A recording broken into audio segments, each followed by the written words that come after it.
Welcome back, everyone, to the program. I'm your host, as always, LitecoinLeader, otherwise known as Jeff. Today, we're going to be talking about the SEC, Gary Gensler, and some interesting news that just came out. Confusion. There's confusion all over the map. But before I get into that, if you like this kind of content and would like to see more, and please like, share, subscribe, hit the notification bell. It really does help out the channel. Share videos like this. It does help. Also, tonight, as it's ticking right there, boom, AMA tonight, free, 8:30 p.m. Eastern. Patrick and I will be on a Zoom call, and we will be doing it, not a Zoom call. It'll be actually a different platform, but we'll be on there tonight.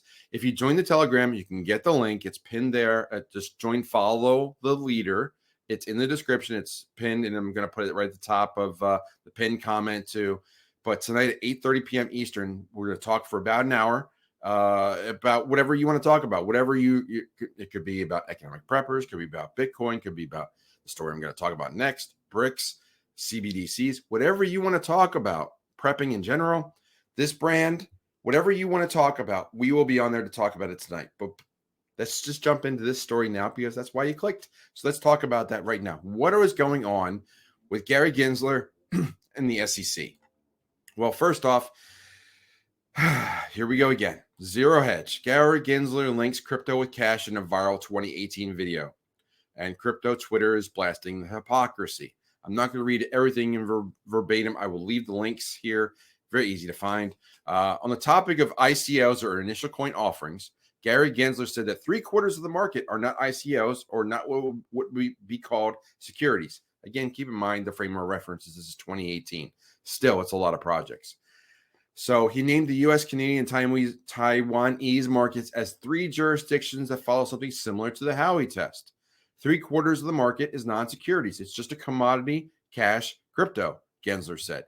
Now that tweet has come out. It's viral. It's a clip from when he gave a lecture series at MIT called Blockchain and Money.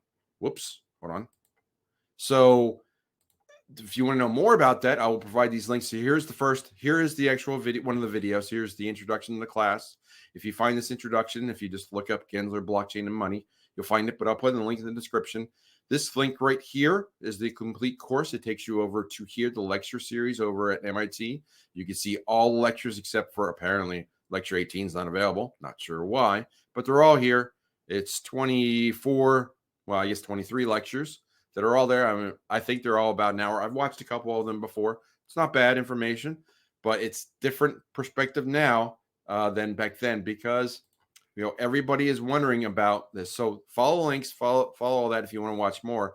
But look at the comments that came out of this debate. While Gensler briefly acknowledged that ICOs may spark a securities debate, he concluded that 3/4 of the market is not particularly relevant as a legal matter. So then crypto Twitter just jumped right in. Coinbase CEO Brian Armstrong, and then we're going to get to the other story that matters here, but Coinbase is featured as part of this too. Coinbase CEO Brian Armstrong commented a mere wow in response to this tweet that came out.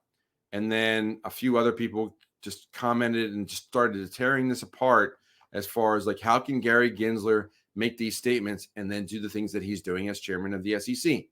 So that leads to the other article here, which is Coinbase is now suing the SEC after months of silence from federal regulators. They've been trying for over 2 years to try to get an answer. What's the clear answer on crypto in the SEC? There's answers from the SEC. There's opinions from the CFTC. No one can get a clear answer. You have Gary Gensler talking on Capitol Hill and getting grilled there. That was all over Twitter as well. So there's lots going on in this sector. But why does everyone care? Because the SEC and the CFTC are governing by confusion. They're not giving clear answers because they don't want clear answers, because if there's confusion, there's fear, uncertainty, and doubt, right? With fear, uncertainty, and doubt, people are less likely to take action and to leave the fiat dollar system. Here we go. Take these upside down, as it should be. Take these things and change them in for things that actually have value as assets: gold, silver, cryptocurrency, Bitcoin.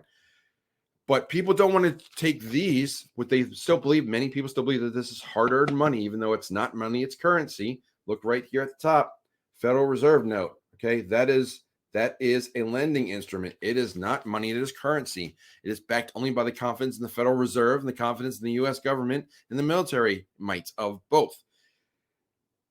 So I digress. The problem is that, back to the core example, Congress can't get a clear answer out of Gary Gensler, even though he made a statement 5 years ago that people were, as he was an instructor at MIT about blockchain and ICOs and cryptocurrency. He gave 24 lectures on the subject. He taught a whole class on it for a whole semester.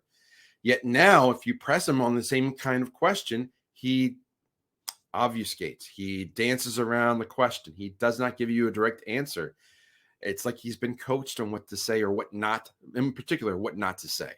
And the reason that they're doing that is because they don't want you to have a clear path. Say, well, I don't like these things anymore. What can I put them in? I can buy gold, I can buy silver, or I can buy Bitcoin and get out of the system. Because, you know, you see other countries doing it. You see BRICS moving towards it. We see what's going on as far as Russia and China and the digital, the CBDCs, all these different moves away from the dollar. Like there's confusion all the different directions. But the common thread is that the dollar is garbage, which is the number one statement in our 10 crypto commandments that Patrick wrote. The dollar is garbage. So whether you believe in gold, whether you believe in silver, whether you believe in Bitcoin, you all believe as a fundamental that the dollar is garbage and you need to get out of it. But for the average person that's not in crypto yet, they're seeing the chairman of the SEC come out before Congress and not give any clear answers on crypto. So that leads to confusion, and confusion leads to inaction. If you're not sure what to do, you get paralysis by analysis, and you're like, okay, I'm not clear what to do. I'm going to take a step back. I need to talk to somebody. I need to do more homework. I'm not going to turn these things into Bitcoin today. So that's what they want. They want to drag this out until they get the CBDCs launched, get all those things out there as soon as possible. They're targeting July, as we know, for the launch of the Fed Now program in the US. There's CBDCs that are being launched all over the globe. I've talked about it several times, and we'll talk about it again tonight on the AMA. But what are your thoughts? Do you think that this is the plan, just to confuse people so that they don't take action and they don't get out of the dollar into Bitcoin or other cryptocurrencies? I'd love to hear your thoughts. But for now, I'm just going to close the door on the bureau, get ready for the AMA in a couple hours, and I will talk to you soon. Take care.